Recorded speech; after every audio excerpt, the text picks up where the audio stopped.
Let us now move on to problem 3.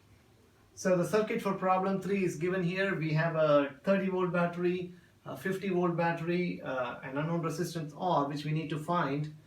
We got the 20 ohm resistor, 10 ohm resistor, and we are told that the current I flowing through the 20 ohm resistor is 1.5 amperes. We are required to find the value of the resistance R in that case. Right, so again the principles are similar to are the same as what we used in problem 1 and problem 2, and it's just a different context. So again there are different ways of doing the problem, and I'm going to assume that there are different values of current flowing in different branches of the circuit. So now the problem already tells you that the current through the 20 ohm resistor is I. What it does not tell you is what is the current that is flowing through R and what is the current that is flowing through the 30 volt resistor. So what I'm going to do is I'm going to assume that the current flowing, first of all I'm going to label each and every one of the junctions. Let me do that first. So let me call this A, and B and C, D and E and F. Right, and also let me tell you that there are different ways of doing this problem again, but this is just my way of doing it. You could probably use another way, but you should arrive at the same answer. So anyway, so I assume that the current in this loop or from A to B is I1, which means that the same current I1 also flows through this resistor R, and I'm going to assume that the current flowing in this loop, actually not the entire loop, but this 10 volt, the 10 ohm and the 30 volt, that branch is some I2. I'm going to assume that. So as you can see here in this junction, as you can see, so you got this current of I entering this junction A, you have the current I2 entering the junction A, and then you have the current I1 leaving the junction A. So which means that according to Kirchhoff's law, the value of I1 should be equal to the value of I plus I2.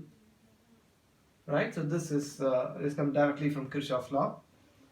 And we are given that the value of the current I is 1.5 amperes. So which means that your I1 should be equal to 1.5 amperes. I'll suppress the units plus I2. Right? Okay, so let me keep that as it is for now. Now to find the value that I want, namely the value of the resistance, I'm going to consider current flowing through two different loops. I'm going to use Kirchhoff's voltage law through two different loops. So let me first consider A, D, E, F, A. A, D, E, F, A. Right? So I go from A to D to E to F and then back to A. So in the clockwise direction. Right? So I'm going to use voltage law. So which means that I'm starting from A coming back to A, so I should neither gain potential nor lose potential. Right, so what's the first thing I see? Well, I see the battery and I'm going from the positive to the negative, which means that I'll be losing potential. So this is what I'm going to write. I'm going to write negative 50. You okay with that? Good. And then what's the next thing I see? I see the 20 ohm resistor and I'm traveling opposite to the direction of the current. Remember, the current I is going down to up, whereas I'm going up to down. So which means that I'll be gaining potential. How much? Well, the value of the resistance is 20 ohms and the current I is I. So it will be 20 times I. That's the amount of voltage I will be gaining. So plus 20 times I. Okay, what next? Right, and then what's the next thing I see? Okay, so here I see the 10 ohm resistor. And remember, the current I2 is flowing clockwise in this direction, which means at the 10 ohm resistor, it is flowing from D to E. And we are also traveling in the direction of D to E, which means that we are traveling in the direction of the current. So we will lose potential. How much? How much potential will we lose? Well, 10 times I2, right? So I got a minus 10 times I2. Very good.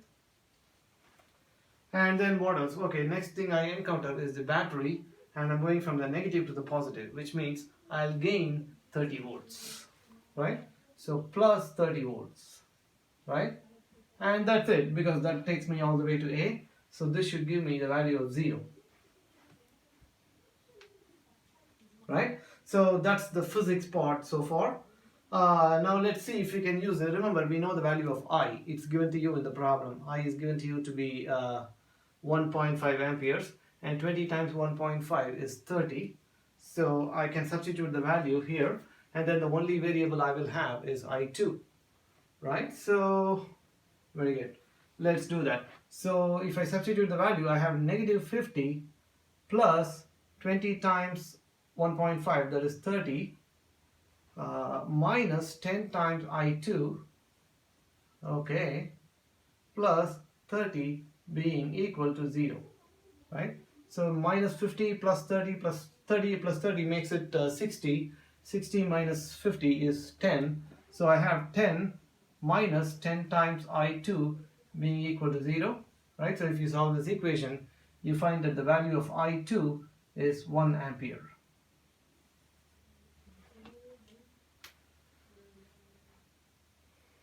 Okay, so the value of I2 is 1 ampere, very good. And remember that we have this equation. We have I1, we have the relationship between I2 and I1. We have I1 is equal to 1.5 plus I2. So if the value of I2 is 1 ampere, then the value of your I1 must be equal to 1. Well, I1 is 1.5 plus 1, so that's going to be 2.5 amperes.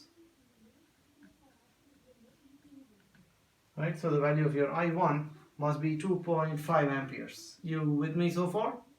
Very good. So the good news is we are halfway through, right? But now we don't know the value of our resistance yet. So this is what I'm going to do to find out the value of my resistance.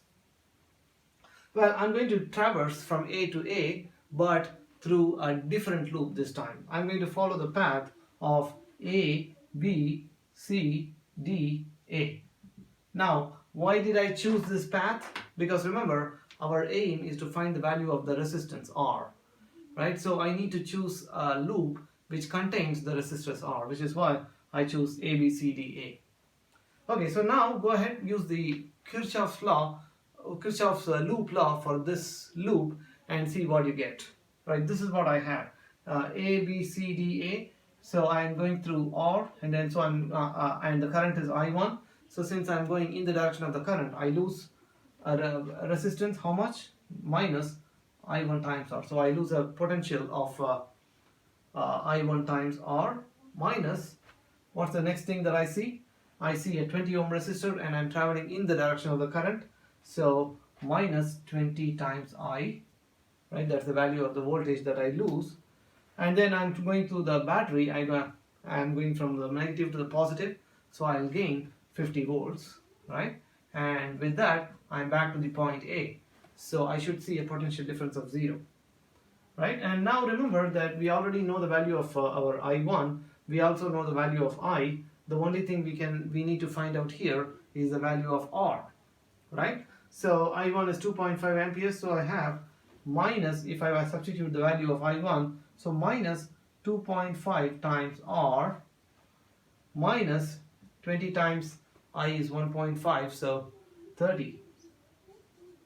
20 times 1.5 is 30, right? So that's what I have here, plus 50 being equal to 0. So I have minus 30 plus 50, that makes it 20, right? So which means negative 2.5 R plus 20 is equal to 0, right? So if you solve for the value of R, here you find the value of R being equal to 8 ohms, right? So which means that the correct choice is actually B like Boston.